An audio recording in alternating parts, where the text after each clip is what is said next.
Hello everyone, it's Jonny Khatru, and today's video is about my first listen to the new Lana Del Rey album, Blue Banisters. Lana Del Rey is an American singer-songwriter who first got a lot of attention back in 2011 with her single Video Games. And Video Games is a beautiful song that immediately made clear her unique personality and singing voice. Tell me all the things you wanna do.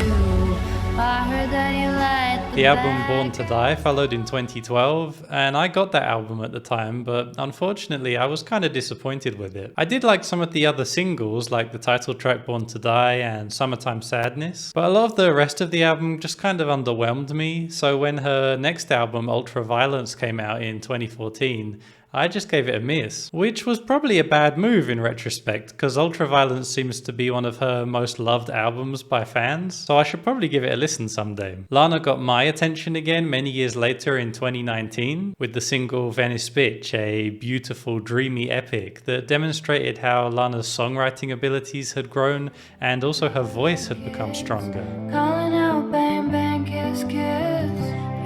I love this song so much.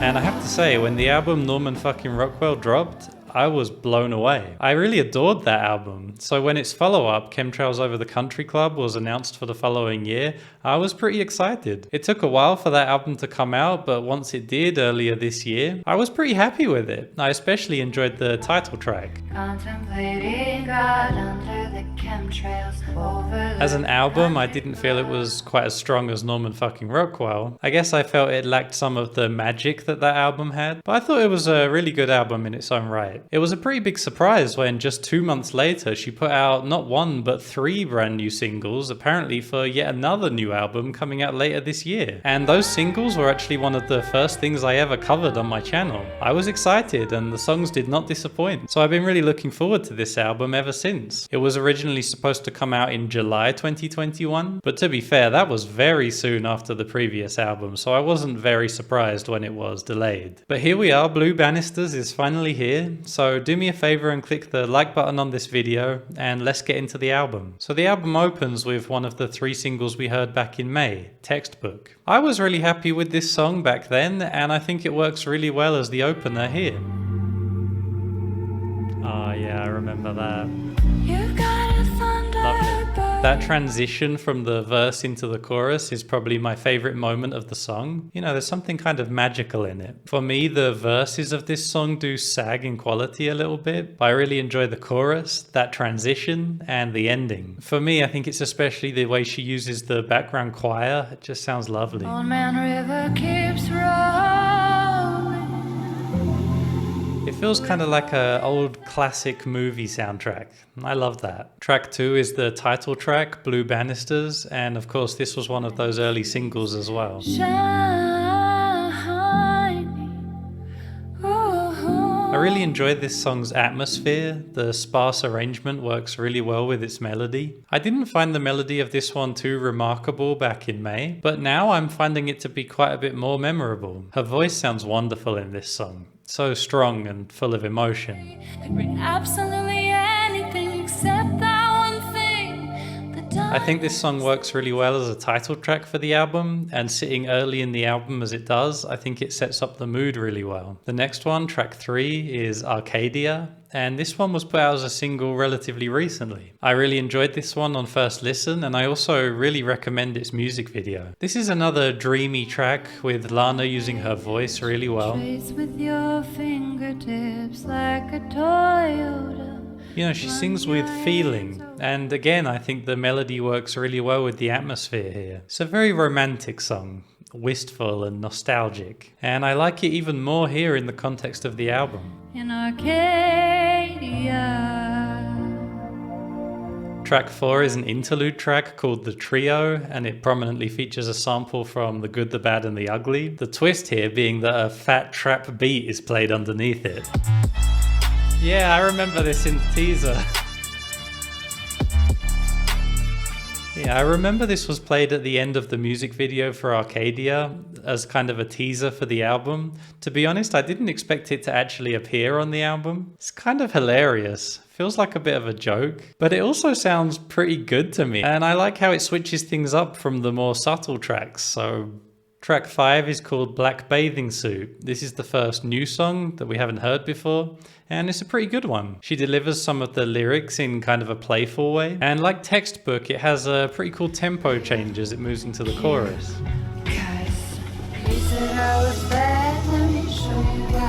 And towards the end of the track, Lana unexpectedly lets loose with some kind of desperate sounding vocal parts. It's kind of shocking, but I think it works. It contrasts well against the more subtle parts.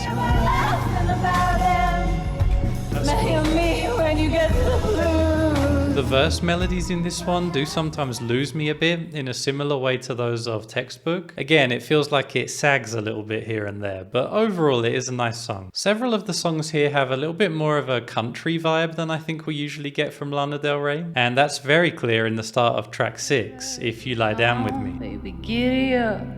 Baby, won't you dance, baby? I found this tune to be a bit forgettable on the whole, although I did enjoy its lush yet bluesy sound, and the horn section that came in towards the end was a nice surprise. Lie down next to me. It has a kind of old-time jazz feeling about it that I think is hinted at throughout this album here and there, but I think here is where it probably most explicitly comes out. Track 7 is called Beautiful, and yeah, pretty appropriate title. Thankfully nothing to do with that song on the recent Coldplay album. I really like the sporadic high piano notes at the start of this song. It reminded me in the moment of Deck's Dark off Radiohead's A Moon-Shaped Pool, although it's actually quite different to that. This is another fairly pretty song with a great vocal performance from Lana. Beautiful like you. Nice. I really enjoy the sound of the piano and her voice together on this one. And the melody is nice, although maybe not quite as strong as I would like it to be. The next one, track 8, is called Violets for Roses. And at this point, I do start to feel a little bit fatigued by the lack of variation in style, as yeah, this is another piano-led ballad. I do like how the rhythm of Lana's vocal melody in this one is kind of swung. Like lilies of the valley and the bookstore doors are opening. Again though, I do feel that this song has some melodies that slump a little bit for me, and I start to feel that the album really needs something to switch things up and inject some energy back in. I hope that we're going to get a bit more of a pick-me-up on the next song, which it sounds like we might. Thankfully, track 9, Dealer, absolutely does bring that switch up with some drums and the voice of 𝐒𝐻𝐿. When the chorus of this one hits, Lana's voice just soars in a way that is so satisfying.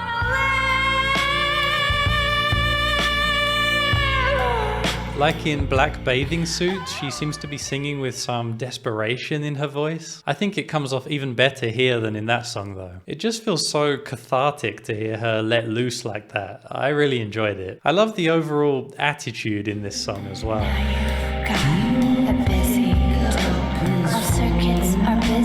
The only problem is that this song feels so much stronger than several of the tracks before it, but it also feels strangely out of place. Like everything from the arrangement, instrumentation, and production all just sounds so different to what came before. So it's a funny thing, one of the strongest songs on the album, and it feels like it kind of doesn't belong. Track 10, called Thunder, does continue with some of the energy that was built up in Dealer. I know I was pleased when I heard those drums kick in again. Although I do feel that Thunder pales slightly in comparison to Dealer. This song would have been very welcome earlier in the album, I think, to break up some of the ballads. So I think there's a little bit of a track order issue here. Lana delivers a nice passionate vocal performance on this one, so I do enjoy it.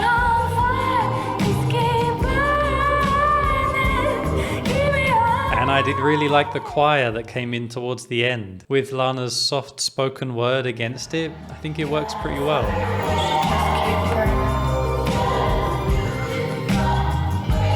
The next song, track 11, is Wildfire Wildflower, which was the third of the singles put out back in May. This was my favorite of those singles put out back then, probably because it had a slightly darker edge than the other two. And again, I do wonder if this song could have been used to break up some of the gentler songs from earlier in the album. In any case, I love the bluesy melody on this one. It's really cool and I find it very memorable.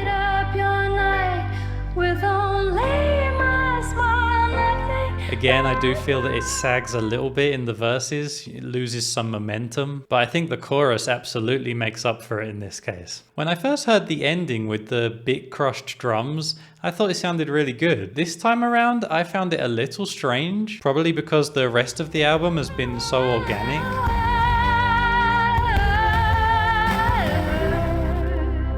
I still think it's a really strong ending though, especially thanks to Lana's vocals. And yeah, this song remains one of my favorites on the album. Track 12 is called Nectar of the Gods, and this is an acoustic guitar led song. It's another really pretty song, and the texture of the guitar is welcome at this point.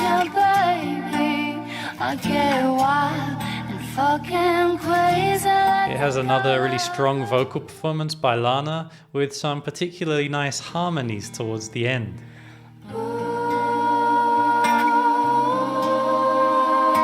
Have the strongest melodies for me, but I think it's carried well enough by the arrangement and of course Lana's voice. Next is track 13, which is called Living Legend. Lana delivers yet more strong vocal parts in the early part of this song. I never meant to be bad or unwell.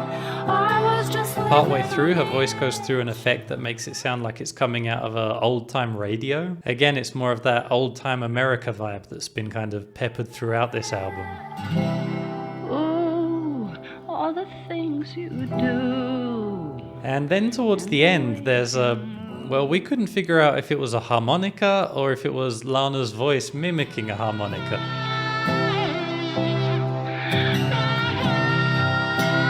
Either way, it sounds pretty good. Track 14 is called Cherry Blossom, and by this point I have to say I'm getting pretty tired of the piano ballad style. The track order really doesn't help to break up the ballads, and it can make the album feel quite fatiguing at these points. Honestly, I found this particular song to be kind of dull. Don't tell no one, you can tell me. There are plenty of other songs on this album in this exact style that I find more interesting. It's really not a bad song, but at this point in the album it just doesn't stand out for me. The album ends with another piano ballad called Sweet Carolina. This one is quite a bit more engaging though, with some pretty funny lyrics here and there. Your stupid boyfriend, fuck you, Kevin.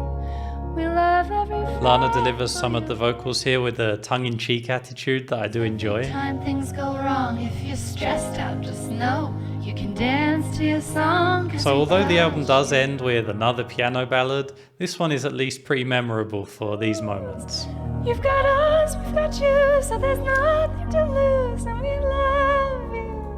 There's a lot of really great material on Blue Banisters, and Lana's vocals are sounding as strong and beautiful as they have on all her recent work. Unfortunately, this album has one major issue, and that is its bloated track list. The album's over an hour long, and I just don't feel that Lana had the material to fill an album of that length. Even Norman Fucking Rockwell kind of had that issue, but that album has so many high points, and the highs are so very high. Blue Banisters has standouts for sure, but just not enough for an album of this length. And as I said earlier, there are a couple points where the album just feels like it loses momentum, you know, due to just having too many ballads in a similar style, one after another, with many of the strongest tracks on the album being all grouped together in the middle. I think Lana really could have just cut a few of the weaker tracks from here, and also reordered the tracks to make for a more consistent experience. However, when the album is at its best, I think Lana is still at the top of her game. Her vocals sound fantastic, and the production is generally beautiful.